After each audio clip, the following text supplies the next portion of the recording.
Hello दोस्तों, आज से मैं आप लोगों के लिए एक स्पेशल सीरीज लेकर आया हूं और इस सीरीज में हम आपको बताएंगे क्लास 12th का ऑल चैप्टर का फॉर्मूला।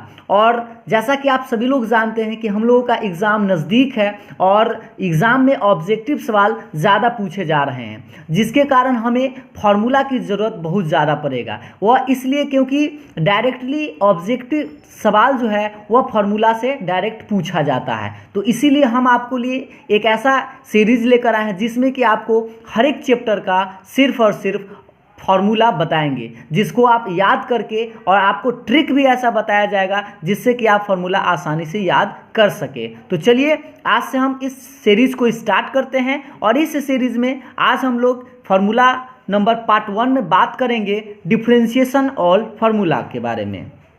में हम लोग जानेंगे डिफरेंशिएशन का ऑल फार्मूला। ठीक है, तो देखिए पहले सबसे पहला सिंपल सा बेसिक स्टैंडर्ड फार्मूला जो होता है उसे हम लोगों को याद करना होगा, क्योंकि सिंपल सा जो फार्मूला है उसी में से डायरेक्ट एक नंबर का सवाल आता है। हम आपको यह भी बताएंगे कि कौन सा सवाल ज़्यादा पूछे जाते हैं और कौन सा फार्मूला ज़्यादा पूछे जाते हैं। तो देखिएगा पहला नंबर आपका फार्मूला आता है d/dx x के पावर n, और x के पावर n का डिफरेंशिएशन होगा n x के पावर n-1। इसको आप ऐसे याद रखें, पावर को बाहर और पावर में से एक घट जाता है। दूसरा नंबर फार्मूला है d/dx x यानी x का डिफरेंशिएशन 1 होगा। और तीसरा नंबर है कांस्टेंट c यानी कि कांस्टेंट, और कांस्टेंट का डिफरेंशिएशन 0 होगा। और उसके बाद चौथा नंबर है रूट x का डिफरेंशिएशन होगा 1/2√x।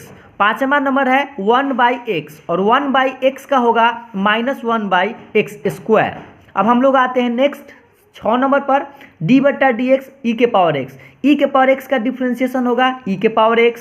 Next number log x का डिफरेंशिएशन होता है 1/x। a के पावर x का डिफरेंशिएशन होता है a के power x into log a। उसके बाद sin x का डिफरेंशिएशन होगा cos x का डिफरेंशिएशन होगा -sin x। 11 नंबर फार्मूला पर अब हम लोग चलते हैं। tan x का डिफरेंशिएशन होता है sec²x। cot x का डिफरेंशिएशन होता है माइनस में cosec²x। sec x का डिफरेंशिएशन होता है sec x into tan x। cosec x का डिफरेंशिएशन होता है minus cosec x into cot x। अब हम लोग इन्वर्स में आते हैं, तो साइन इन्वर्स x का डिफरेंशिएशन होगा 1/√1 - x²। उसके बाद कॉस इन्वर्स x का डिफरेंशिएशन होता है -1/√1 - x²। तो एक बात आप याद रखेंगे, साइन का और कॉस का सेम होता है, बशर्ते कि साइन प्लस में और कॉस माइनस में होता है। उसके बाद हम आगे बढ़ते हैं। tan इन्वर्स x का होगा 1/1 + x²। और उसी तरह से कॉट इन्वर्स x का होता है, कॉट इन्वर्स x का सेम होता है, बस इसमें माइनस होता है। तो देखिएगा कॉट इन्वर्स x का डिफरेंशिएशन होगा -1/1 + x²। अगर आप tan इन्वर्स याद रख लेते हैं तो आपको कॉट इन्वर्स याद हो जाएगा। उसके बाद नेक्स्ट है सेक इन्वर्स x, और सेक इन्वर्स x का होता है 1/x√x² - 1। और उसी तरह से कॉसेक इन्वर्स x का होता है, और कॉसेक इन्वर्स और सेक इन्वर्स सेम होता है, बस इसमें माइनस होता है। तो देखिए एक बार फिर से, कॉसेक इन्वर्स x का क्या होता है -1/x√x² - 1। तो अब आप ऐसे याद रख सकते हैं, याद रखिएगा जो C से लेटर स्टार्ट हुआ है उसका डिफरेंशिएशन माइनस में आता है। जैसे कॉट का माइनस में आया, कॉसेक x का माइनस में आया, और एक कॉस होता है, कॉस का भी माइनस में साइन x आपको बताया गया है। तो जो C से लेटर स्टार्ट होगा उसका माइनस में डिफरेंशिएशन होगा। तो इस तरह से आप आसानी से याद कर लिए होंगे। इधर भी आप देख सकते हैं कॉट का माइनस में, कॉसेक का माइनस में, और एक और है कॉस का माइनस में। तो इस तरह से आप इतना समझ गए हैं। तो अब हम लोग आगे बढ़ते हैं, हम लोग डिफरेंशिएशन का रूल देख लेते हैं। रूल में आप लोगों को हमेशा याद रखना है, क्योंकि क्वेश्चन बनाने से पहले बच्चा जो है इसमें मिस्टेक करता है। तो इसीलिए हम लोगों को पहले रूल बहुत अच्छा से याद भी रखना है और उसको समझ भी लेना है। तो देखिए पहला नंबर रूल है कांस्टेंट इनटू फंक्शन। ध्यान दीजिएगा कि कांस्टेंट है और u एक फंक्शन है x के रूप में। तो पहले आप डिफरेंशिएशन अगर करना चाहे तो कांस्टेंट को बाहर कर दीजिएगा और u का डिफरेंशिएशन, ये पहला रूल है।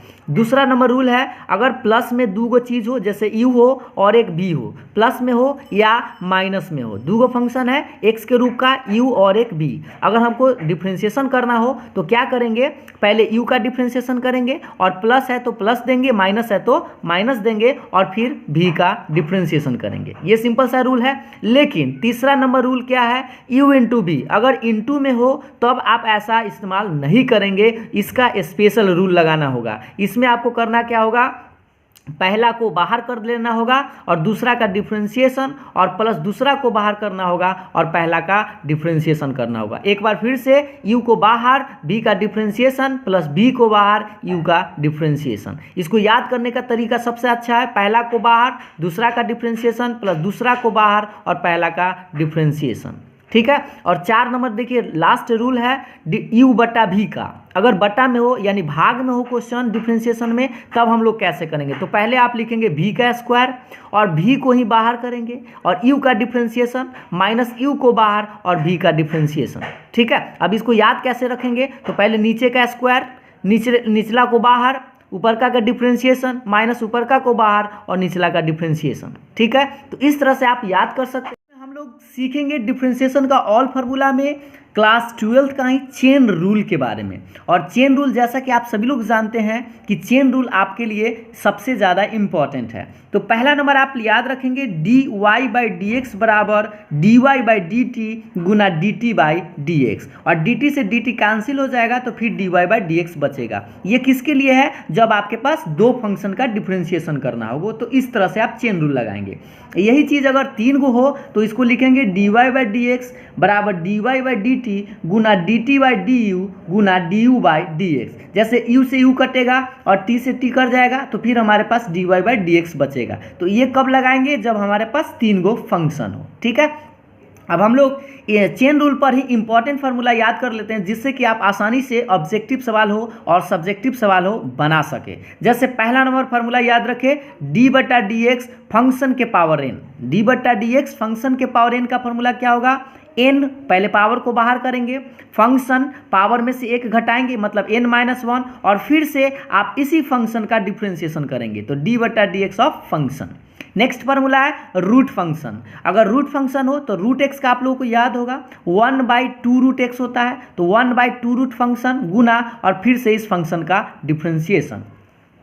उसके बाद तीसरा नंबर देखिएगा 1/, अगर फंक्शन हो जैसे 1/x का आपको बताए थे -1/x² होता है, तो यहाँ पर आप लिखेंगे 1/ फंक्शन है तो -1/ फंक्शन का स्क्वायर और गुना में इस फंक्शन का डिफ्रेंशिएशन। अब नेक्स्ट देखते हैं फार्मूला नंबर 4। तो देखिएगा नेक्स्ट नंबर 4 नंबर फार्मूला है d/dx log fx, यानी लॉग फंक्शन। अगर लॉग फंक्शन हो तो इसका क्या लिखेंगे, पहले 1/ फंक्शन इंटू में डिफ्रेंशिएशन ऑफ फंक्शन। और यही चीज़ रहे e के पावर फंक्शन। अगर e के पावर फंक्शन है तो उसका डिफ्रेंशिएशन क्या होगा, पहले तो आप सेम का सेम लिखेंगे e के पावर फंक्शन और फिर से इस फंक्शन का डिफ्रेंशिएशन। नेक्स्ट है साइन फंक्शन। साइन फंक्शन का डिफ्रेंशिएशन पहले हम लोग करेंगे तो कॉस फंक्शन लिखेंगे और फिर इस फंक्शन का डिफ्रेंशिएशन। उसके बाद नेक्स्ट है आपका कॉस फंक्शन। कॉस फंक्शन का पहले होता है माइनस में साइन फंक्शन और फिर इस फंक्शन का डिफ्रेंशिएशन। नेक्स्ट है आपका टैन फंक्शन, और टैन फंक्शन का डिफ्रेंशिएशन होगा सेक स्क्वायर फंक्शन और फिर से इनटू में इस फंक्शन का डिफ्रेंशिएशन। तो अब हम लोग फार्मूला आगे देखते हैं, और आगे फार्मूला है आपका, गौर से ध्यान दीजिएगा, 9 नंबर कॉट फंक्शन। और कॉट फंक्शन का होता है माइनस में कॉसेक स्क्वायर फंक्शन और गुना में फिर इस फंक्शन का डिफ्रेंशिएशन। सेक फंक्शन, सेक एक्स का आप लोगों को याद है, उस तरह से आप लिख सकते हैं। सेक एक्स का क्या होता है, sec x into tan x, तो यहाँ पर एक्स नहीं है बल्कि फंक्शन है, तो आप इस तरह से याद रखेंगे सेक फंक्शन का sec function into tan function into differentiation of function. उसके बाद cosec function x, cosec function का होता है minus cosec function into cot function into में डिफ्रेंशिएशन ऑफ फंक्शन। उसके बाद sine function, sine inverse function, तो साइन इनवर्स फंक्शन का क्या होगा 1/√1 माइनस फंक्शन का square into d/dx of function, मतलब फंक्शन का फिर से डिफ्रेंशिएशन। यानी कि पहले आपको क्या करना है, साइन इनवर्स एक्स का याद रखना है फॉर्मूला, तो 1/√1 माइनस एक्स स्क्वायर, लेकिन यहाँ एक्स नहीं है, एक्स के जगह क्या है फंक्शन है, तो फंक्शन का स्क्वायर और फिर इस फंक्शन का डिफ्रेंशिएशन। उसके बाद tan inverse function, tan inverse function का क्या होगा 1/1 प्लस फंक्शन का स्क्वायर और गुना में डिफ्रेंशिएशन ऑफ फंक्शन। जैसे टैन इनवर्स एक्स का याद होगा 1/1 प्लस एक्स स्क्वायर, और यहाँ पर फंक्शन है एक्स के जगह तो फंक्शन का स्क्वायर गुना में differentiation of function. Last number देख लेते हैं कि अगर y का डिफ्रेंशिएशन x के रेस्पेक्ट में करना हो तो dy/dx, अगर वाई स्क्वायर का डिफ्रेंसिएशन एक्स के रेस्पेक्ट में करना हो तो 2y dy by D x, अगर यही चीज़ वाई क्यू का डिफ्रेंसिएशन करना हो तो 3y स्क्वायर और dy बाई डी एक्स। तो इस तरह से आप आसानी से फॉर्मूला याद कर सकते हैं। तो आप वीडियो को एक बार दो बार जरूर देख लीजिएगा, जिससे कि आपको फॉर्मूला अच्छा से याद भी हो जाएगा, और अंत में याद हो जाए तो आप इसको एक बार लिख के ज़रूर देखिएगा, जिससे कि आपको हमेशा के लिए याद रहेगा। तो फिर मिलते हैं हम लोग नेक्स्ट वीडियो में। आज का वीडियो यहीं तक समाप्त किया जाता है, और अगर आपको अच्छा लगा हो तो मेरे वीडियो को लाइक कर दीजिए, और इसी तरह के हर एक फार्मूला को जानने के लिए आप मेरे वीडियो को लाइक कर चैनल को सब्सक्राइब ज़रूर कर दीजिएगा। फिर मिलते हैं नेक्स्ट वीडियो में, तब तक के लिए बाय बाय।